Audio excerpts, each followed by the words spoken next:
She found herself face to face with the Lawrence boy. "Dear me, I didn't know anyone was here," stammered Jo, preparing to back out as speedily as she had bounced in. But the boy laughed and said pleasantly, though he looked a little startled, "Don't mind me, stay if you like. Shan't I disturb you?" "Not a bit. I only came here because I don't know many people and felt rather strange at first, you know." "So did I. Don't go away, please, unless you'd rather." The boy sat down again and looked at his pumps, till Jo said, trying to be polite and easy, "I think I've had the pleasure of seeing you before. You live near us, don't you?" "Next door."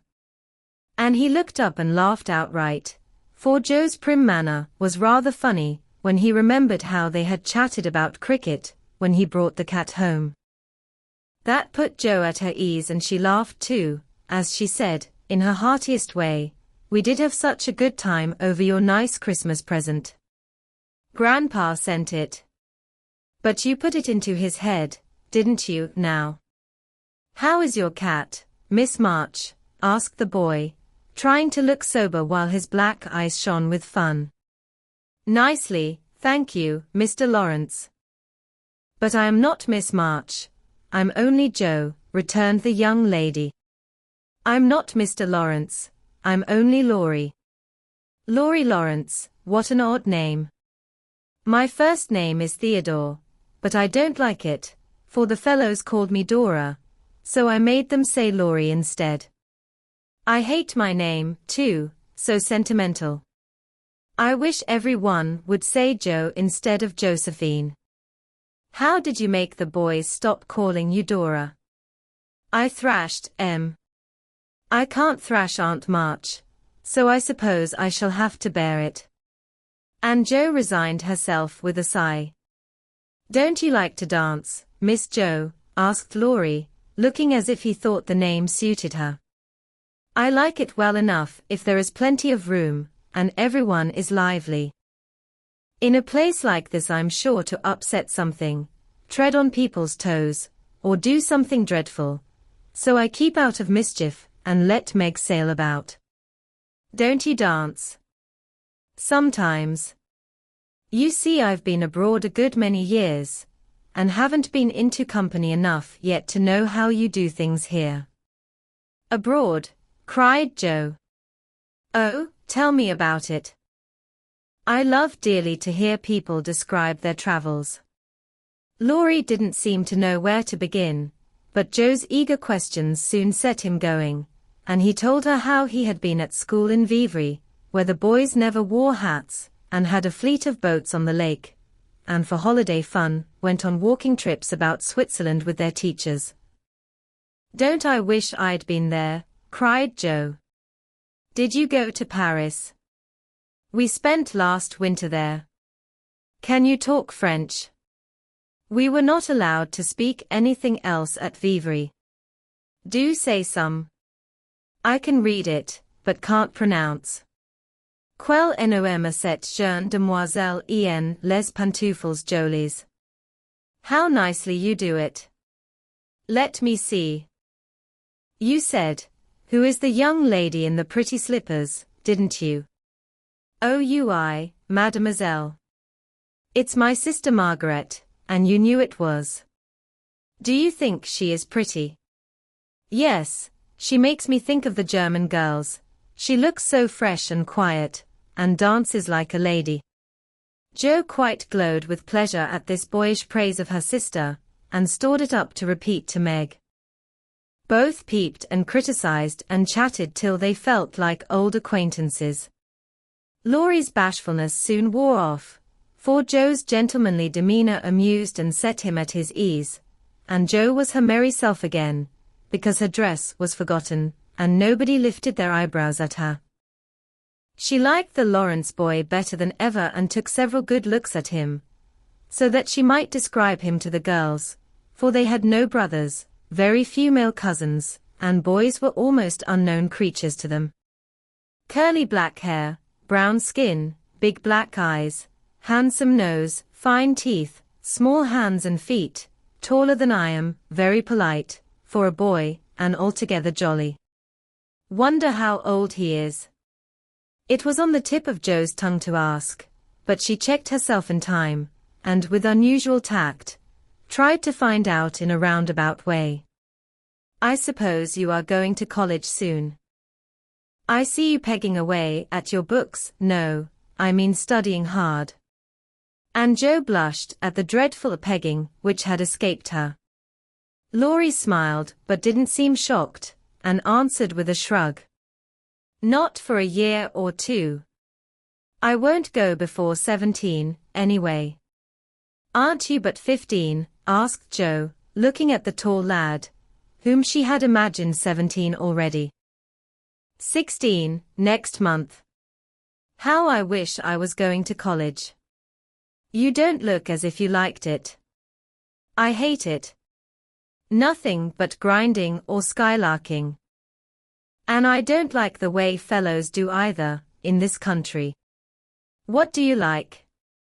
To live in Italy, and to enjoy myself in my own way. Jo wanted very much to ask what his own way was, but his black brows looked rather threatening as he knit them, so she changed the subject by saying, as her foot kept time, "That's a splendid polka. Why don't you go and try it?" "If you will come too," he answered, with a gallant little bow. "I can't, for I told Meg I wouldn't, because," there Jo stopped, and looked undecided whether to tell or to laugh.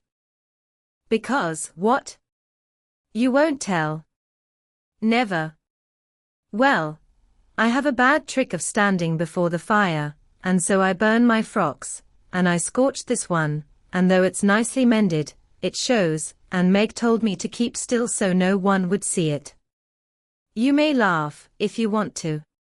It is funny, I know." But Laurie didn't laugh. He only looked down a minute, and the expression of his face puzzled Jo when he said very gently, "Never mind that. I'll tell you how we can manage.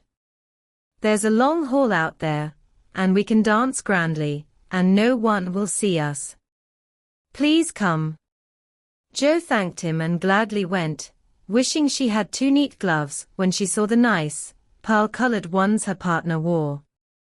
The hall was empty, and they had a grand polka, for Laurie danced well, and taught her the German step, which delighted Jo, being full of swing and spring. When the music stopped, they sat down on the stairs to get their breath, and Laurie was in the midst of an account of a students' festival at Heidelberg when Meg appeared in search of her sister. She beckoned, and Jo reluctantly followed her into a side room, where she found her on a sofa, holding her foot, and looking pale. "I've sprained my ankle. That stupid high heel turned and gave me a sad wrench. It aches so, I can hardly stand, and I don't know how I'm ever going to get home," she said, rocking to and fro in pain. "I knew you'd hurt your feet with those silly shoes. I'm sorry. But I don't see what you can do, except get a carriage, or stay here all night," answered Jo, softly rubbing the poor ankle as she spoke. "I can't have a carriage without its costing ever so much. I dare say I can't get one at all, for most people come in their own, and it's a long way to the stable, and no one to send. I'll go." "No, indeed. It's past 9, and dark as Egypt. I can't stop here, for the house is full. Sally has some girls staying with her.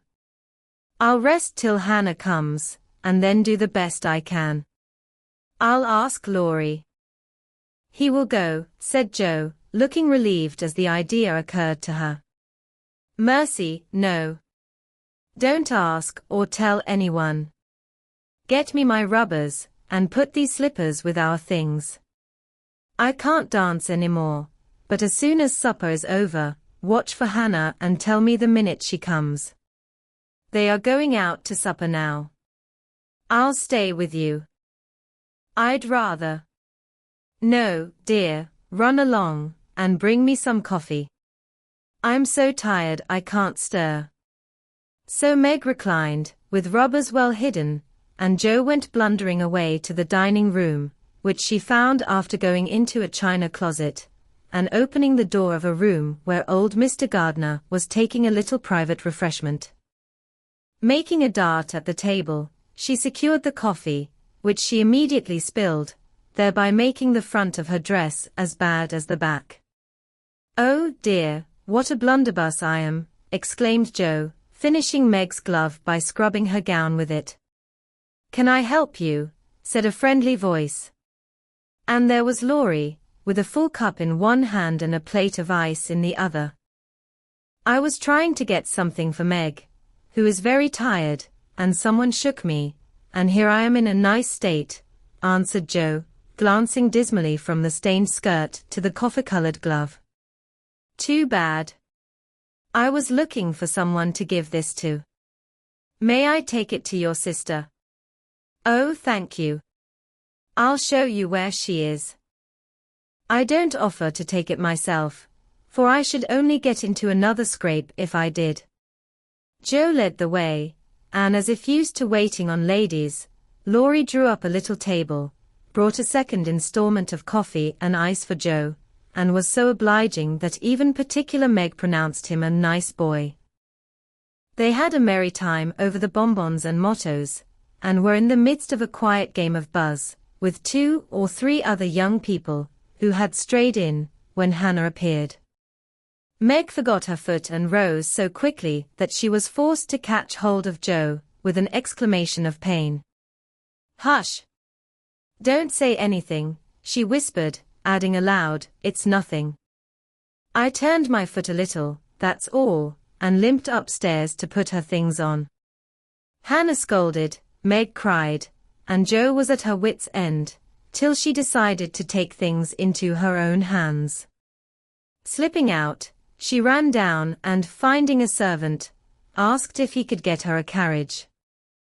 It happened to be a hired waiter who knew nothing about the neighborhood, and Jo was looking round for help when Laurie, who had heard what she said, came up and offered his grandfather's carriage, which had just come for him, he said.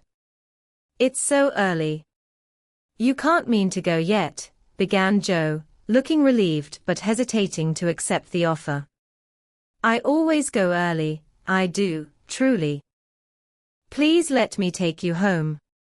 It's all on my way, you know, and it rains, they say." That settled it, and telling him of Meg's mishap, Jo gratefully accepted and rushed up to bring down the rest of the party. Hannah hated rain as much as a cat does, so she made no trouble, and they rolled away in the luxurious close carriage, feeling very festive and elegant. Laurie went on the box so Meg could keep her foot up, and the girls talked over their party in freedom. "I had a capital time." "Did you?" asked Jo, rumpling up her hair and making herself comfortable. "Yes, till I hurt myself. Sally's friend, Annie Moffat, took a fancy to me, and asked me to come and spend a week with her when Sally does.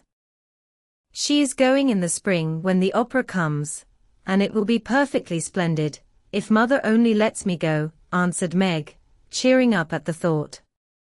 "I saw you dancing with the red-headed man I ran away from. Was he nice?" "Oh, very. His hair is auburn, not red, and he was very polite, and I had a delicious row with him. He looked like a grasshopper in a fit when he did the new step." Laurie and I couldn't help laughing. "Did you hear us?" "No, but it was very rude." "What were you about all that time, hidden away there?" Jo told her adventures, and by the time she had finished they were at home. With many thanks, they said good night and crept in, hoping to disturb no one, but the instant their door creaked, 2 little nightcaps bobbed up, and 2 sleepy but eager voices cried out, "Tell about the party. Tell about the party." With what Meg called a great want of manners, Jo had saved some bonbons for the little girls, and they soon subsided, after hearing the most thrilling events of the evening.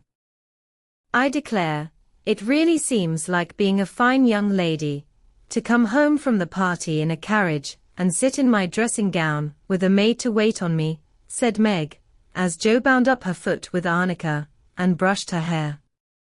"I don't believe fine young ladies enjoy themselves a bit more than we do, in spite of our burned hair, old gowns, one glove apiece, and tight slippers that sprain our ankles when we are silly enough to wear them."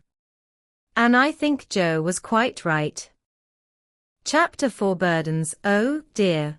How hard it does seem to take up our packs and go on," sighed Meg the morning after the party, for now the holidays were over. The week of merrymaking did not fit her for going on easily with the task she never liked. "I wish it was Christmas, or New Year's all the time." "Wouldn't it be fun?" answered Jo, yawning dismally.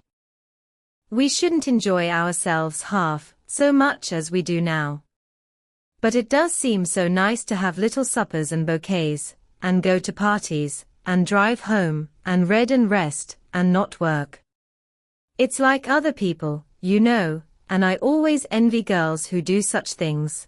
I'm so fond of luxury," said Meg, trying to decide which of two shabby gowns was the least shabby.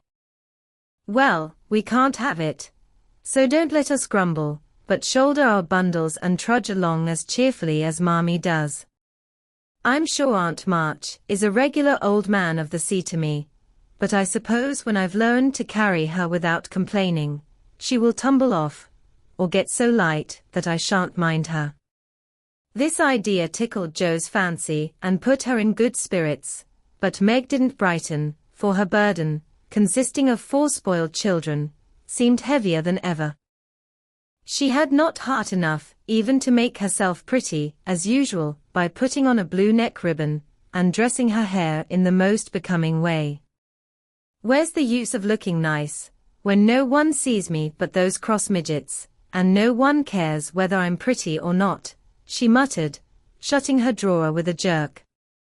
"I shall have to toil and moil all my days, with only little bits of fun now and then, and get old and ugly and sour, because I'm poor and can't enjoy my life as other girls do. It's a shame." So Meg went down, wearing an injured look, and wasn't at all agreeable at breakfast time. Everyone seemed rather out of sorts and inclined to croak. Beth had a headache and lay on the sofa, trying to comfort herself with the cat and 3 kittens. Amy was fretting because her lessons were not learned, and she couldn't find her rubbers. Jo would whistle and make a great racket getting ready. Mrs. March was very busy trying to finish a letter, which must go at once, and Hannah had the grumps, for being up late didn't suit her. "There never was such a cross family," cried Jo, losing her temper when she had upset an inkstand, broken both boot lacings, and sat down upon her hat. "You're the crossest person in it," returned Amy, washing out the sum that was all wrong with the tears that had fallen on her slate. "Beth, if you don't keep these horrid cats down cellar I'll have them drowned," exclaimed Meg angrily, as she tried to get rid of the kitten, which had scrambled up her back and stuck like a bird just out of reach. Jo laughed, Meg scolded, Beth implored, and Amy wailed, because she couldn't remember how much 9 times 12 was. Girls, do be quiet 1 minute. I must get this off by the early mail, and you drive me distracted with your worry," cried Mrs. March, crossing out the 3rd spoiled sentence in her letter. There was a momentary lull, broken by Hannah, who stalked in, laid 2 hot turnovers on the table, and stalked out again. These turnovers were an institution, and the girls called them muffs, for they had no others and found the hot pies very comforting to their hands on cold mornings. Hannah never forgot to make them, no matter how busy or grumpy she might be, for the walk was long and bleak.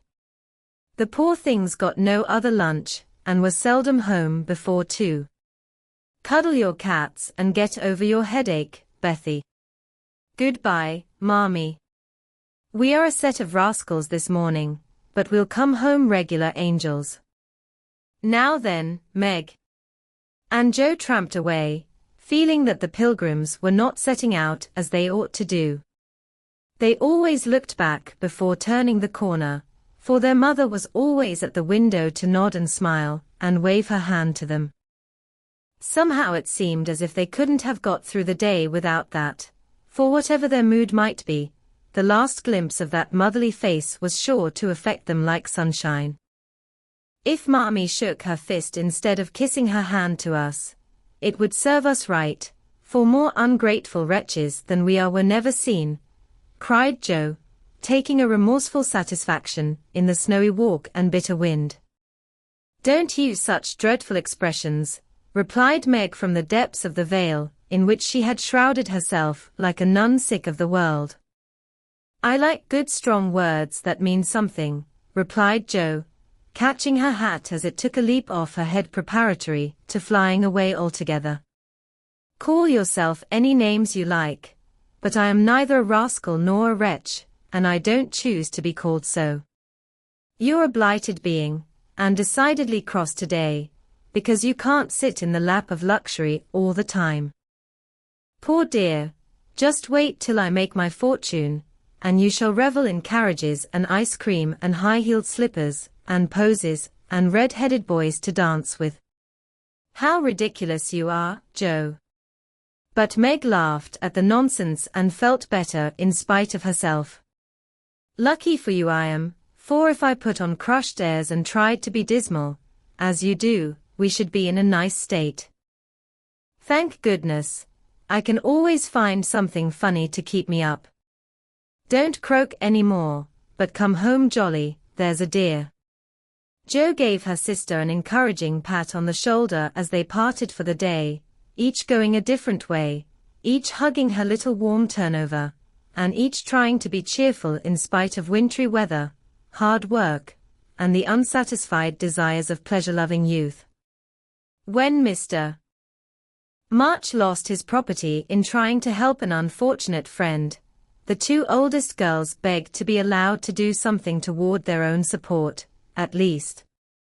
Believing that they could not begin too early to cultivate energy, industry, and independence, their parents consented, and both fell to work with the hearty good will which in spite of all obstacles is sure to succeed at last.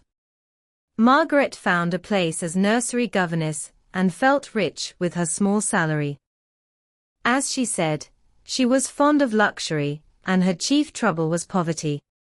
She found it harder to bear than the others, because she could remember a time when home was beautiful, life full of ease and pleasure, and want of any kind unknown. She tried not to be envious or discontented, but it was very natural that the young girl should long for pretty things, gay friends, accomplishments, and a happy life. At the King's she daily saw all she wanted, for the children's older sisters were just out, and Meg caught frequent glimpses of dainty ball dresses and bouquets, heard lively gossip about theatres, concerts, sleighing parties, and merrymakings of all kinds, and saw money lavished on trifles which would have been so precious to her.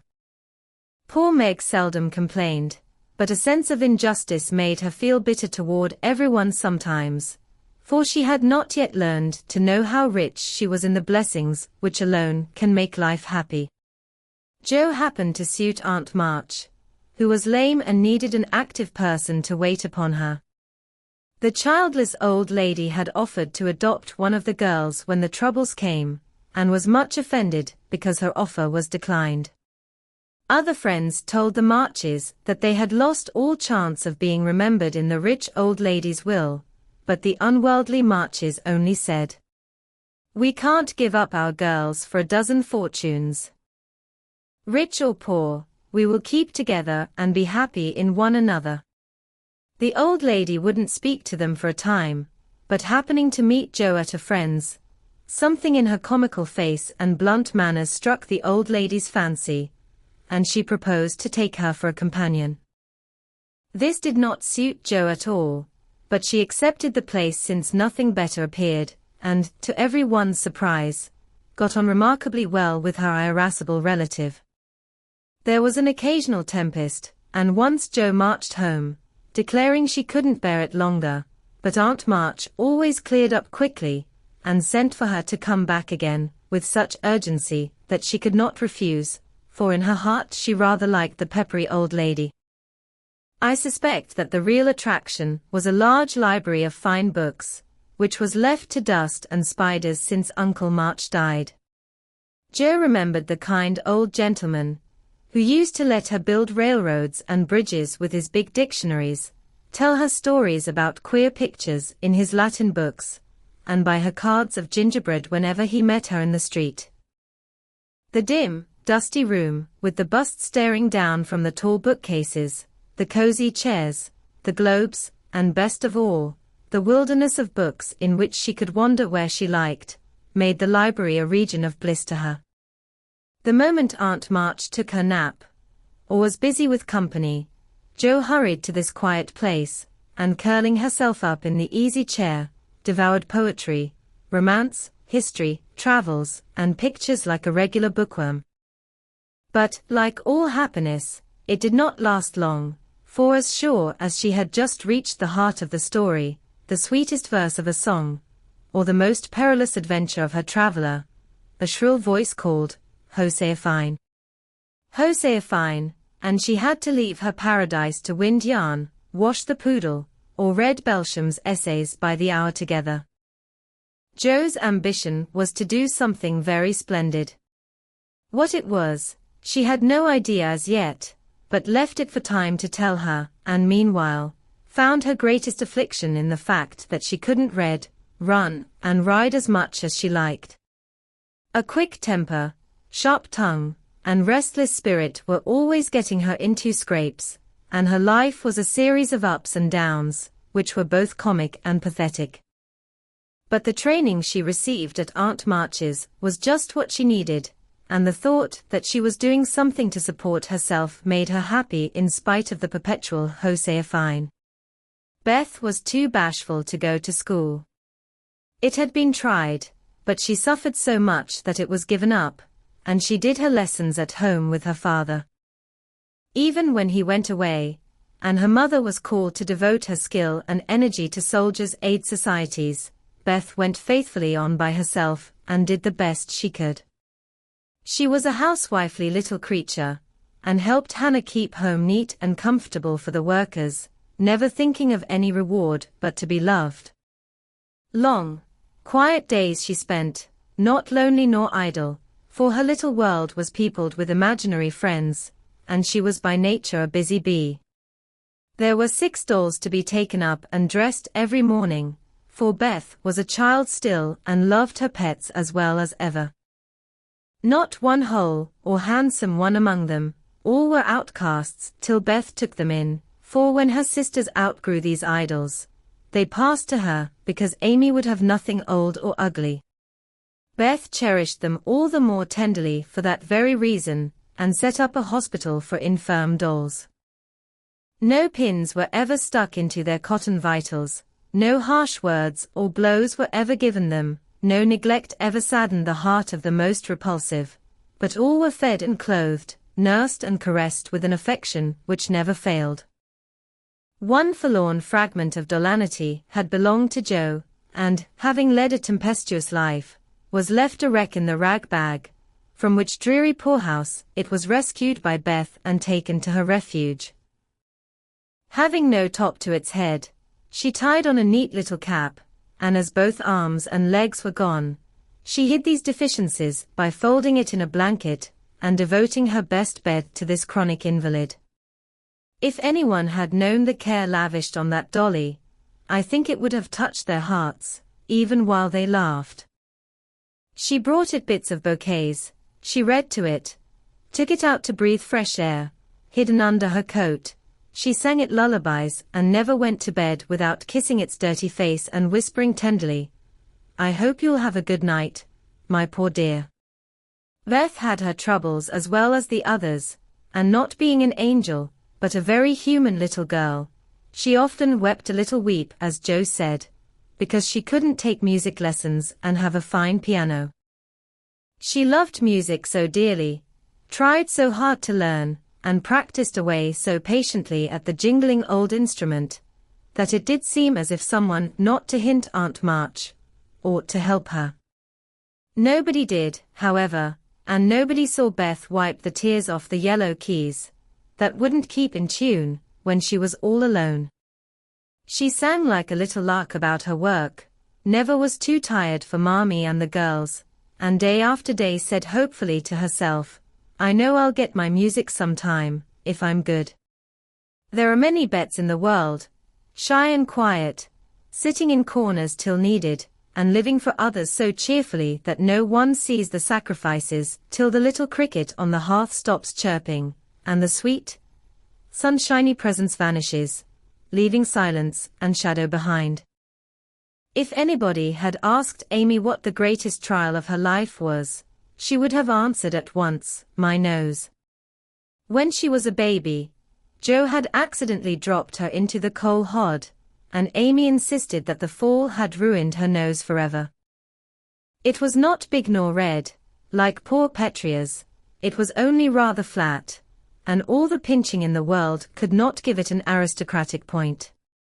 No one minded it but herself, and it was doing its best to grow, but Amy felt deeply the want of a Grecian nose, and drew whole sheets of handsome ones to console herself. Little Raphael, as her sisters called her, had a decided talent for drawing, and was never so happy as when copying flowers, designing fairies, or illustrating stories with queer specimens of art. Her teachers complained that instead of doing her sums she covered her slate with animals, the blank pages of her atlas were used to copy maps on, and caricatures of the most ludicrous description came fluttering out of all her books at unlucky moments. She got through her lessons as well as she could, and managed to escape reprimands by being a model of deportment. She was a great favorite with her mates, being good-tempered and possessing the happy art of pleasing without effort. Her little airs and graces were much admired, so were her accomplishments, for besides her drawing, she could play 12 tunes, crochet, and read French without mispronouncing more than 2/3 of the words. She had a plaintive way of saying, when Papa was rich we did so-and-so, which was very touching, and her long words were considered perfectly elegant by the girls. Amy was in a fair way to be spoiled, for everyone petted her, and her small vanities and selfishnesses were growing nicely. One thing, however, rather quenched the vanities. She had to wear her cousin's clothes. Now Florence's mamma hadn't a particle of